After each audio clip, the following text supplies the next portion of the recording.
Hello dear students, today is the 10th of January और आपके सामने है आज का एडिटोरियल।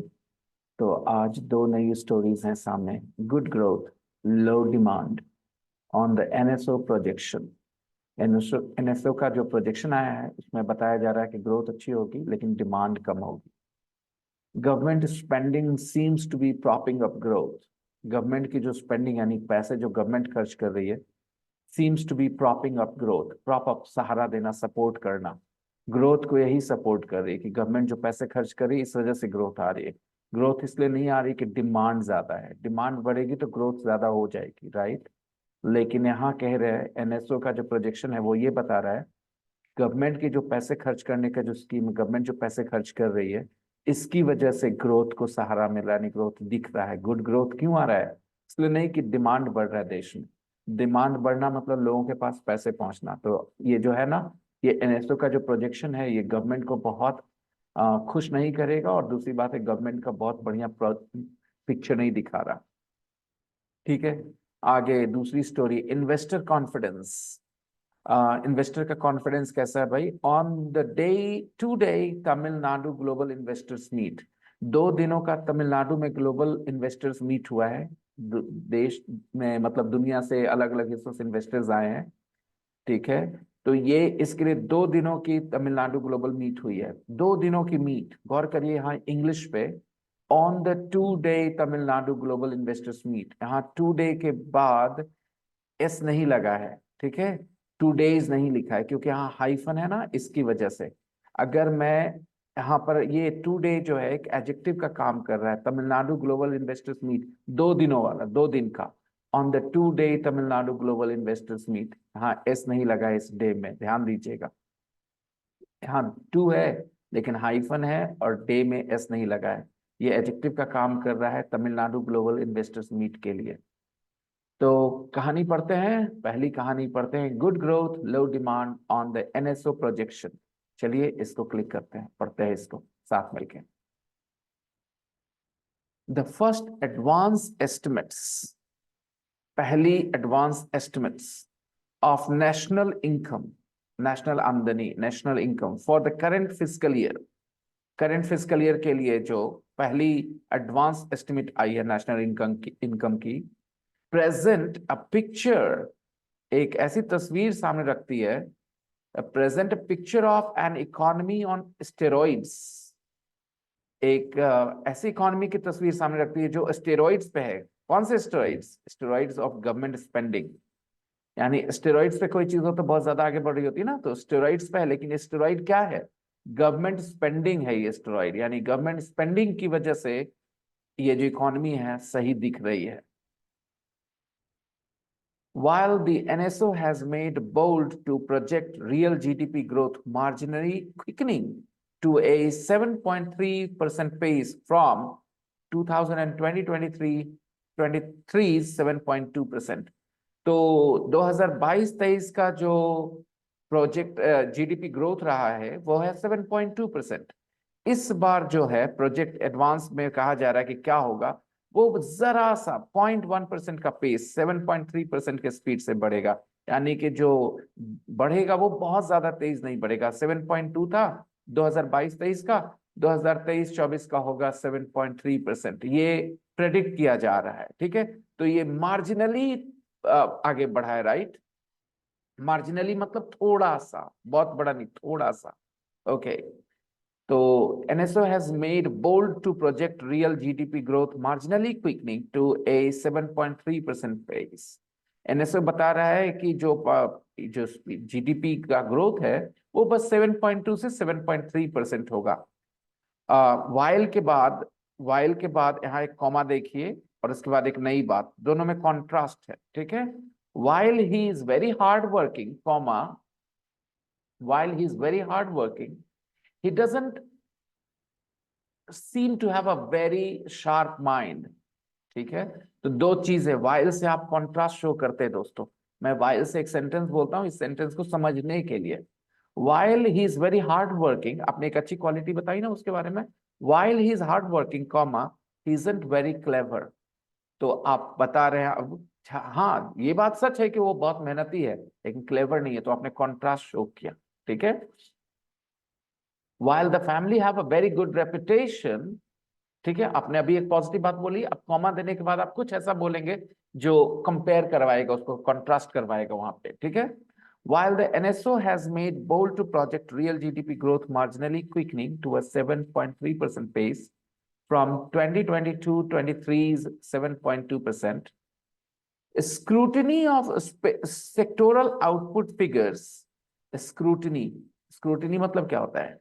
स्क्रूटिनी करते हैं जब आप किसी चीज को, जैसे सोना आपके सामने कोई लेके आया, तो आप उसको एक्सेप्ट कर लेते हैं कि हाँ ये सोना है, आप उसको चेक करते हो क्या है उसमें, तो स्क्रूटिनी होता है, वो प्रोसेस को कहते हैं, चेक करने के प्रोसेस को। स्क्रूटनाइज वर्ब बनता है स्क्रूटिनी से, ठीक है।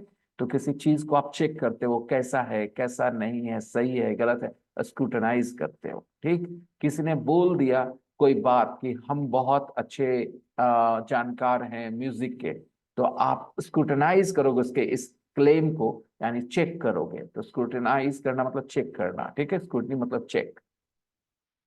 तो scrutiny of sectoral output figures, जब आप सेक्टोरल आउटपुट फिगर्स को स्क्रूटनाइज करते हो, उसको गहरे से अध्ययन करते हो, उसको चेक करते हो, that together form the gross value added, जो कि मिल करके बनाते हैं ग्रोस वैल्यू एडेड, ठीक है। ये सेक्टोरल आउटपुट फिगर्स मिल करके क्या बनाते हैं? Gross value added. And the demand data reflected in expenditure numbers, और जो डिमांड डेटा रिफ्लेक्ट किया गया है एक्सपेंडिचर नंबर्स में, एनएसओ के, पोजिट एन इकोनॉमी, वो ऐसी इकोनॉमी दिखा रहा है, समझा, सामने पिक्चर रख रहा है। पोजिट मतलब, पोजिट मतलब आप समझिए सजेस्ट, वो एक ऐसी इकोनॉमी को सजेस्ट कर रहा है कि ऐसी इकोनॉमी होगी which is still searching for durable drivers of consumption led growth, जो अभी भी ढूंढ रहा है ऐसे ड्यूरेबल ड्राइवर्स जो consumption led growth, consumption led growth हो। यानी कि एक तरीके से आप इकोनॉमी को आगे बढ़ा सकते हैं। इकोनॉमी कैसे आगे बढ़ती है? जब लोग ज्यादा खर्च करने लगते हैं, लोग ज्यादा कंज्यूम करने लगते हैं, तो इकोनॉमी आगे बढ़ती है। तो अभी वो कंजम्पशन लेड ग्रोथ ड्राइवर्स नहीं है, वो अभी भी ढूंढे जा रहे हैं, यानी अभी वो नहीं आए हैं। यानी भारत में लोगों का कंजम्पशन ज्यादा नहीं हुआ अभी।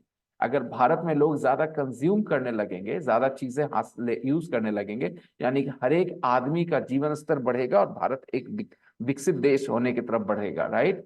तो अभी कंजम्पशन लेड ग्रोथ नहीं आ रही भारत की इकोनॉमी में।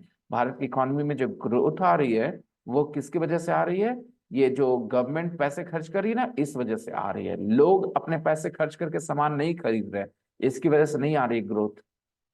देखिए, while overall GVA growth is seen slowing to 6.9%, जो ओवरऑल जीवीए ग्रोथ है वो स्लो कर रहा है, कितना? 6.9% पे चला गया है, फ्रॉम द प्रीसीडिंग फिजिकल 7%, थोड़ा सा नीचे गया है। जैसे 1.1% यहाँ ऊपर गया है हमारा जीडीपी ग्रोथ का एक्सपेक्टेशन, वहां जीवीए ग्रोथ जो है वो हल्का सा नीचे गया है प्रीसीडिंग फिजिकल्स, यानी पिछले साल के फिजिकल ईयर से, जो जिसमें 7% था, उससे 6.9% पे चला गया है, ठीक है। The agriculture, livestock, forestry and fishing sector, the bedrock of the rural economy, ये सब क्या है? बेडरॉक है रूरल इकोनॉमी के। बेडरॉक मतलब क्या होता है? Important foundation, right, important foundation, bedrock of the rural economy. Rural economy किन चीजों से चल रहा होता है? एग्रीकल्चर, लाइव स्टॉक, जानवर, फॉरेस्ट्री एंड फिशिंग सेक्टर, इन सब चीजों से चल रहा होता है रूरल इकोनॉमी। ये सब क्या है? बेडरॉक है रूरल इकोनॉमी के।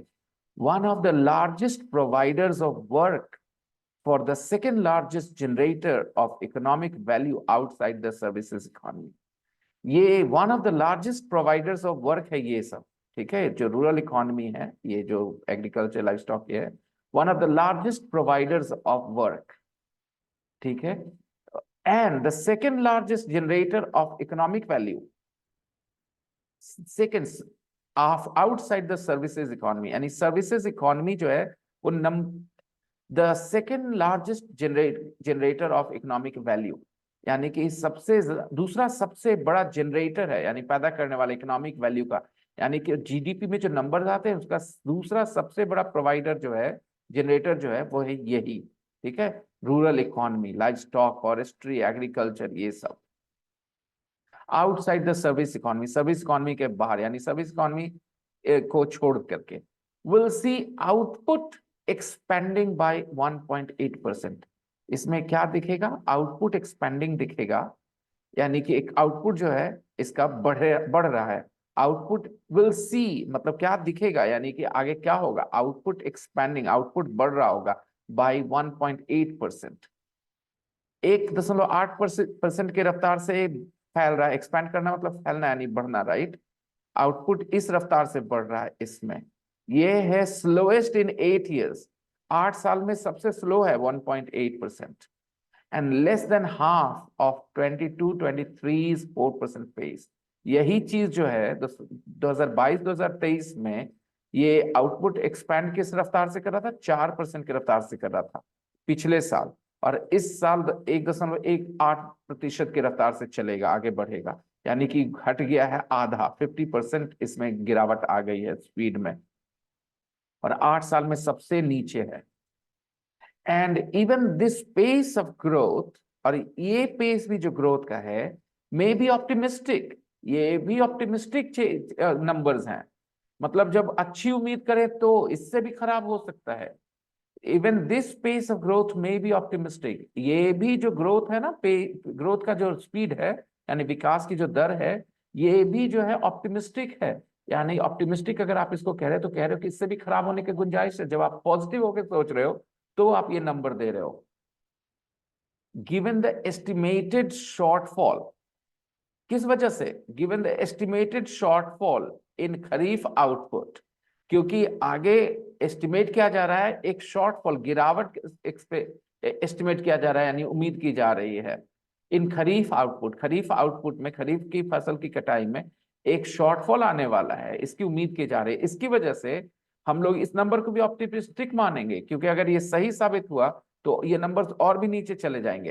And lag in rabi sowing, और देरी हो रही है रबी की बुआई में। रबी सोइंग, रबी की फसल में कि बुआई में भी देरी हो रही है। लैग है, लैग मतलब देरी। Okay, particularly in paddy and pulses, खास करके धान और दलहन के बुआई में ना देरी हो रही है, जिस वजह से ये जो 1.8% का आउटपुट में एक्सपेंशन उम्मीद कर रहे हैं हम लोग, वो भी घटने के चांसेस है। ये भी ऑप्टिमिस्टिक है।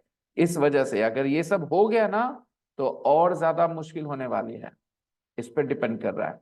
Equally the second largest component of the services economy, the second largest component, the second largest component, यानी सबसे दूसरा सबसे बड़ा कॉम्पोनेंट, हिस्सा। ओके, कॉम्पोनेंट किसी चीज का हिस्सा होते हैं, राइट? कॉम्पोनेंट एक बड़ी सी कॉम्प्लेक्स चीज में बहुत सारी मशीन्स लगे होते, बड़े सारे हिस्से लगे होते, पुर्जे लगे होते, तो हर एक को एक कॉम्पोनेंट कहते हैं, कॉम्पोनेंट। ओके, ढेर सारे कॉम्पोनेंट से मिलके एक चीज बनी होती है।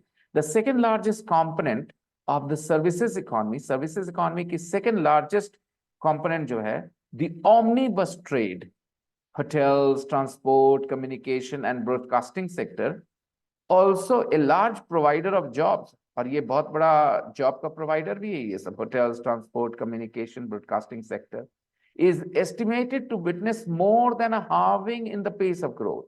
इसमें तो more than halving मतलब 50% से भी ज्यादा, is estimated to witness more than a halving in the pace of growth। इसका जो पेस ऑफ ग्रोथ है, यानी कि विकास का जो दर है, वो आधे से भी ज्यादा 6.3%। ओके, यानी कि आधे से भी ज्यादा आधे से थोड़ा ज्यादा है, ठीक है, to 6.3% from 14% of last fiscal. पिछले साल का फिस्कल 14% था, अब ये घट करके 6.3% हो जाएगा। तो जरा सा विटनेस मोर देन हार्विंग, ठीक है। अच्छा, ये तो आधे से भी नीचे चला गया, आधा तो 7% पे आएगा दोस्तों, ये 6.3% पे चला गया। मोर देन हार्विंग मतलब आधे से भी नीचे चला गया है, ठीक है ना। जो विकास की दर है वो आधे से भी नीचे चली गई है, उसमें जो गिरावट आई है वो आधे से भी ज्यादा की गिरावट है। Here too, the estimates reflect the trend evident in the NSO's November 30th release of second quarter GDP estimates। यहाँ भी जो estimates हैं वो रिफ्लेक्ट कर रहे हैं ट्रेंड जो दिख रहा है, रिफ्लेक्ट द ट्रेंड, एविडेंट जो दिख रहा है, ट्रेंड जो एविडेंट है। यहाँ ट्रेंड और एविडेंट के बीच में आप विच इज लगा सकते हो समझने के लिए। Here too the estimates reflect, estimates ये दिखा रहे हैं, reflect the trend which is evident in the NSO's November 30th release of second quarter GDP estimates। इसमें भी वही चीज दिख रहा है। एंड अंडरस्कोर, इस बात को हाईलाइट करा जा रहा है, the underlying loss of momentum, momentum में नुकसान, लॉस हो रहा है, मोमेंटम मतलब जो स्पीड से बढ़ रहे हैं ना उसमें नुकसान हो रहा है, in the post pandemic rebound in services. आपको पता है कि पैंडेमिक के बाद जितनी तेजी से सर्विसेज में रिबाउंड आया था, उसका जो मोमेंटम अब लॉस होता जा रहा है, अब वो स्पीड जो है खत्म होती जा रही है। आपको पता है बहुत तेजी से हम लोग बढ़े थे, मोमेंटम जबरदस्त आया था पैंडेमिक के बाद, पोस्ट पैंडेमिक रिबाउंड, यानी सर्विसेज में जो तेजी से बढ़ोतरी हुई थी ना, अब उसका मोमेंटम जो है लॉस होता जा रहा है। ऑन द डिमांड साइड पे देखें तो private final consumption expenditure, private final consumption expenditure, the largest component of GDP, ये GDP का सबसे बड़ा हिस्सा है प्राइवेट फाइनल कंजम्पशन एक्सपेंडिचर, कितना लोग खर्च कर रहे हैं, ठीक है। With a share till two decades ago exceeded 60%, 20 साल पहले तक ये जो प्राइवेट फाइनल कंजम्पशन एक्सपेंडिचर जो था, ठीक है, ये 20 साल पहले तक, 2 डिकेड्स अगो तक पूरे जीडीपी का 60% से भी ऊपर होता था, ठीक है। इज प्रोजेक्टेड टू रजिस्टर, यहां लॉग मतलब है रजिस्टर करना, okay, is projected to log its slowest non pandemic year expansion in more than 20 years. इसमें जो ग्रोथ है, एक्सपेंशन है, वो पिछले 20 साल में सबसे कम है। is projected to log its slowest non-pandemic year expansion। ठीक है, पैंडेमिक में तो खैर बहुत कम रहा था consumption, private final consumption expenditure, क्योंकि हम लोग सब घर पे थे, खर्च नहीं कर पा रहे थे।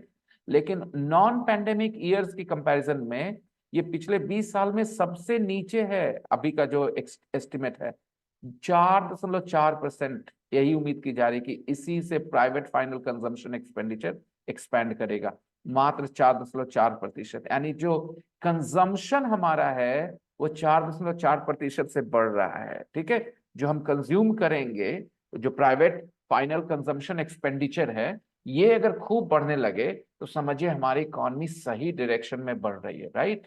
लेकिन वो बढ़ेगी 4.4% की रफ्तार से। Private consumption spending growth is estimated to have been at its lowest ebb, और ये जो है 4.4% का जो ग्रोथ रेट है प्राइवेट फाइनल कंजम्पशन एक्सपेंडिचर में, ये एस्टिमेट किया जा रहा है अपने सबसे लोएस्ट एब पे सिंस द पैंडेमिक, पैंडेमिक के समय से अब तक का ये सबसे नीचे है। एंड अकम्पनिंग लॉकडाउन, और पैंडेमिक और उसके बाद जो लॉकडाउन आया था ना, उसके बाद से सबसे नीचे है 4.4%। हम लोग हमेशा इससे ज्यादा खर्च किए। Spending to contract by more than 5%, एक सेंटेंस में बहुत सी जानकारी, लंबे लंबे सेंटेंसेस रहती हैं, इसीलिए आप लोगों को मुश्किल होती है। गौर से समझते जाइए, जब सेंटेंस का एक टुकड़ा खत्म हो उसकी मीनिंग निकाल लीजिए। देखिए, at 4.4% private consumption spending growth is estimated to have been at its lowest ebb, यानी 4.4% का जो वृद्धि दर है प्राइवेट फाइनल कंजम्पशन एक्सपेंडिचर में, ये अभी सबसे नीचे रहा है। कब से? Since the pandemic and accompanying lockdown caused spending to contract by more than 5%। आपको पता है ये final consumption expenditure, private final consumption expenditure में 5% का कॉन्ट्रैक्शन आया था, यानी कमी आ गई थी 2020-21 में लॉकडाउन की वजह से और पैंडेमिक की वजह से। उस समय से ये बढ़ ही रहा था, लेकिन ये 4.4% अब तक का सबसे छोटा, सबसे स्मॉल ग्रोथ रेट है। And just over half of 2023's 7.5% pace. पिछले साल भी ये जो फाइनल कंजम्पशन एक्सपेंडिचर है ना, 7.5% की रफ्तार से आगे बढ़ रहा था, और इस साल जो उम्मीद है वो है 4.4% की रफ्तार से एक्सपेंडिचर बढ़ेगा। With the rural economy struggling, rural economy struggle कर रही है under the impact of the monsoon vagaries. और रूरल इकोनॉमी स्ट्रगल क्यों कर रही है, किस चीज के प्रभाव की वजह से, under the impact of the monsoon vagaries. Monsoon कभी ऊपर कभी नीचे, वेगरीज मतलब अनएक्सपेक्टेड चेंज, अनएक्सपेक्टेड चेंज, समझिए उसको कहते हैं वेगरीज, फॉर्मल वर्ड है। तो मॉनसून में जो अनएक्सपेक्टेड चेंज आया ना, उसकी वजह से रूरल इकोनॉमी स्ट्रगल कर रही है। And the resultant weakness in farm output, और उसकी वजह से रिजल्टेंट वीकनेस है, एक कमजोरी आई है किस चीज में, फार्म आउटपुट में, यानी फार्म आउटपुट उतना नहीं है जितना पहले था। Demand for producers of a range of goods from soaps and detergents to packaged foods and two-wheelers is yet to regain any kind of vigor in the hinterland। और इस वजह से चूंकि रूरल इकोनॉमी कमजोर हो गई है, तो गांव, हिंटरलैंड, हिंटरलैंड मतलब होता है गांव देहात का एरिया, हिंटरलैंड से कोई डिमांड नहीं, डिमांड में कोई विगर नहीं दिख रहा, साहस ताकत नहीं दिख रहा, नहीं कोई डिमांड बढ़ नहीं रही है। विगर मतलब ताकत होता है ना, विगरस बोलते हैं एडजेक्टिव, और विगर नाउन। तो हिंटरलैंड में जो डिमांड है ना, उसमें कोई ताकत नहीं दिख रही, उसमें कोई मजबूती नहीं दिख रही है। क्यों नहीं दिख रही है? हिंटरलैंड मतलब गांव देहात का एरिया। शहरों को हिंटरलैंड नहीं कहते दोस्तों, हिंटरलैंड कहते हैं शहर से दूर के एरिया को, जो अंदरूनी भाग होता है उसको हिंटरलैंड कहते हैं। तो हिंटरलैंड से कोई जो डिमांड में ना, कोई ज्यादा ग्रोथ, डिमांड में कोई ताकत नहीं दिख रही हो। क्यों नहीं दिख रही है? क्योंकि मानसून वेगरीज थी, मानसून ऊपर नीचे हुआ, उसकी वजह से फार्म आउटपुट गड़बड़ा गया। अब किसान जब पैदा ही नहीं किया तो क्या खरीदेगा? वो क्या खरीदेगा? सोप खरीदेगा, डिटर्जेंट खरीदेगा, पैकेज फूड खरीदेगा, टू व्हीलर्स कैसे खरीदेगा? ये सब चीजें कैसे खरीदेगा एक गांव का आदमी जब उसके पास पैसा ही नहीं होगा? तो इन सब चीजों के डिमांड में there is no vigor in the hinterland, ठीक है। is yet to regain any kind of vigor, अभी भी इसको मजबूती आना बाकी है। is yet to regain any kind of vigor, अभी भी किसी भी तरह की मजबूती आना बाकी है, हिंटरलैंड में अभी नहीं आई है। Gross fixed capital formation, gross मतलब total, total fixed capital formation which includes government capital spending, जिसमें शामिल है गवर्नमेंट का कैपिटल स्पेंडिंग भी, remains the main bright spot and driver of momentum। यही है मेन ब्राइट स्पॉट और ड्राइवर ऑफ मोमेंटम, यही गाड़ी को आगे बढ़ा रहा है, ड्राइवर ऑफ मोमेंटम, यही चीजों को आगे लेके जा रहा है। क्या? ग्रोस फिक्स्ड कैपिटल फॉर्मेशन, जिसमें गवर्नमेंट कैपिटल स्पेंडिंग भी शामिल है, यही चीज आगे लेके जा रही है। यानी जो गवर्नमेंट पैसे खर्च कर रही है ना, इस वजह से इकोनॉमी को थोड़ा सपोर्ट मिल रहा है। The NSO pegs, peg, peg कपड़े, कपड़े जिस चीज से आप चिप करते हो ना, पेग कहते हैं उसको, जो धूप में डालते हो रस्सी पे, तो होल्ड करने के लिए एक यूज करते हो, लकड़ी का, प्लास्टिक का, रस्सी पे कपड़े को पकड़ के रखने के लिए, उसको पेग कहते हैं। फिर आपके रूम में जो दीवार पे खूंटी लगी होती है जिसपे आप कपड़े वगैरह टांगते हो, उसको भी पेग कहते हैं। वो तो नाउन के तौर पे हो गया, लेकिन उसी का मतलब समझो वर्ब के तौर पे, वो क्या करता है? किसी चीज को स्थिर कर देता है, किसी चीज को कहीं पे अटका देता है। तो NSO pegs GFCF growing 10.3%। NSO ने क्या किया है? GFCF को 10.3% growing to reach a record 34.9% share to GDP this fiscal. GDP NSO क्या कह रही है? एनएसओ कह रही है कि GFCF जो है वो 10.30% की रफ्तार से बढ़ेगा टू रीच रिकॉर्ड, जो कि एक रिकॉर्ड रीच कर जाएगा। रिकॉर्ड क्या है? 34.9% share of GDP this fiscal. इस फिस्कल में, इस साल में जीडीपी का 34.9% शेयर पहुंच जाएगा GFCF, ठीक है, 10.3% की दर से बढ़ते हुए। With the general election just ahead, general election इसी साल है, तुरंत आने वाले हैं। With the general election just ahead, policy makers face an unenviable, अच्छा ये पढ़िए, the policy makers face an unenviable, unenviable ये बड़ा अच्छा एडजेक्टिव है, unenviable choice, a difficult choice. मैंने इसको डिफिकल्ट बोल दिया, बोले डिफिकल्ट कैसे हुआ, इसको तोड़ के बताता हूं। एनविएबल बना है एनवी से, जब आप किसी को एनवी करते हो तो आप उसके जैसा चाहते हो कुछ भी। जैसे अगर आप अपने बॉस को एनवी करते हो तो आप चाहते हो कि आप अपने बॉस की जगह हो, उसके जैसी चीजें चाहते हो। अगर आपके दोस्त की वाइफ बड़ी खूबसूरत है और आप उसको एनवी करते हो, तो आप चाहते हो कि आपकी भी वाइफ वैसी खूबसूरत हो। तो एनवी करना मतलब किसी से जलना, किसी के जैसा चाहना कि उसके जैसा जो चीज उसके पास हो आपके पास हो। ठीक है, इसको कहते हैं एनवी करना।